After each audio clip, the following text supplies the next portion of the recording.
ذرا تصور کریں گرمی سے تپتا ہوا صحرا، ریت کے ذروں میں چھپی بے چینی، ایک طرف 313 کمزور ایمان سے بھرپور لوگ، دوسری طرف 1000 کا لشکر، اسلحہ، گھوڑے، طاقت اور غرور سے لیس۔ تاریخ کا وہ دن 17 رمضان 2 ہجری، یہ صرف ایک جنگ نہیں تھی، یہ حق اور باطل کا پہلا فیصلہ کن ٹکراؤ تھا۔ یہ وہ لمحہ تھا جس نے دنیا کی تاریخ کا رخ بدل دیا۔ آج ہم بات کریں گے غزوہ بدر کی، وہ معرکہ جسے اللہ نے یوم الفرقان کہا، یعنی حق اور باطل میں فرق کرنے والا تھا۔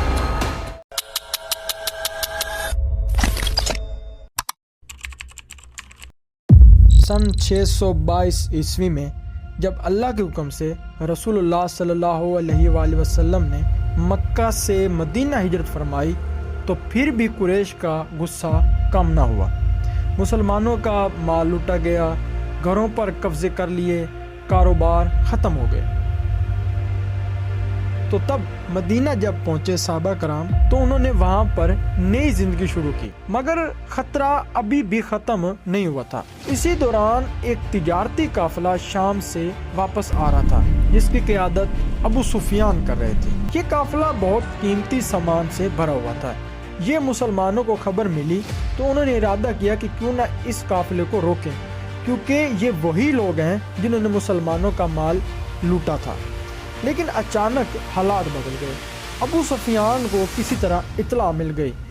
اس نے فوراً مکہ پیغام بھیجا کہ کہا کہ مسلمان ہمارا راستہ روک کر ہمارا مال لوٹنے کا ارادہ بنائے بیٹھے ہیں۔ تو پھر مکہ سے 1000 کا لشکر نکلا جس کی قیادت کر رہا تھا ابو جہل۔ اب صورتحال بدل گئی۔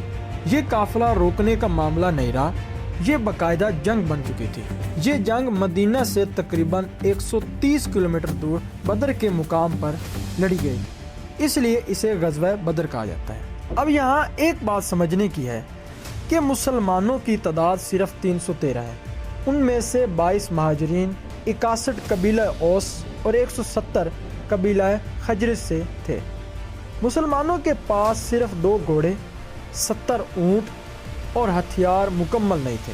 اب رسول اللہ صلی اللہ علیہ وآلہ وسلم نے صحابہ سے مشورہ لیا تو سب نے یک زباں ہو کر کہا، یا رسول اللہ، اگر آپ ہمیں سمندر میں بھی لے جائیں تو ہم پیچھے نہیں ہٹیں گے۔ یہاں ایک بات سمجھنے کی ہے کہ وہ لوگ جانتے تھے کہ سامنے 1000 کا لشکر ہے، پھر بھی کوئی پیچھے نہیں ہٹا۔ یہ ایمان کی طاقت تھی۔ اب وہ جگہ جہاں جنگ ہونے والی ہے، جسے ہم بدر کہتے ہیں، وہاں کنویں تھے، اور یہ کنویں بہت اہم تھے کیونکہ صحرا میں پانی زندگی ہوتا ہے اور پانی کے بغیر تو نہیں رہ سکتے۔ تو رسول اللہ صلی اللہ علیہ وآلہ وسلم نے مشورہ کیا کہ کنویں کے قریب پڑاؤ ڈال دیا جائے تاکہ پانی پر کنٹرول رہے گا۔ یہ بہترین جنگی حکمت عملی تھی۔ دوسری طرف قریش غرور میں تھے، انہیں یقین تھا کہ وہ بآسانی یہ جنگ جیت جائیں گے۔ تب آتا ہے 17 رمضان کی رات۔ رسول اللہ صلی اللہ علیہ وآلہ وسلم ساری رات اللہ سے دعا کرتے رہے۔ آپ صلی اللہ علیہ وآلہ وسلم نے فرمایا، یا اللہ، اگر آج یہ جماعت ختم ہو گئی تو زمین پر تیرا نام لینے والا کوئی نہ ہوگا۔ تب حضرت ابو بکر صدیق آپ صلی اللہ علیہ وآلہ وسلم کے ساتھ تھے۔ انہوں نے تسلی دی کہ اللہ مدد فرمائے گا۔ اس رات مسلمانوں پر عجیب سکون نازل ہوا، ہلکی بارش ہوئی، ریت مضبوط ہو گئی، چلنا آسان ہو گیا۔ یہ اللہ کی مدد کی پہلی نشانی تھی۔ عرب روایت کے مطابق جنگ کا آغاز مقابلہ فرد سے ہوتا ہے، تو مسلمانوں کی طرف سے میدان میں آئے حضرت علی، حضرت حمزہ اور حضرت عبیدہ بن حارث۔ چند ہی لمحوں میں دشمن کے بڑے سردار مارے گئے۔ یہ مسلمانوں کے حوصلے کے لیے بڑی بات تھی۔ پھر مکمل جنگ شروع ہو گئی۔ قرآن میں آتا ہے کہ اللہ نے فرشتے نازل کیے۔ صحابہ کہتے تھے کہ ہمیں سفید لباس والے لوگ نظر آتے تھے جو دشمن پر حملہ کر رہے تھے۔ یہ صرف تلواروں کی جنگ نہیں تھی، یہ اللہ کی مدد تھی۔ اسی دوران ابو جہل مارا گیا جو اسلام کا سب سے بڑا دشمن تھا۔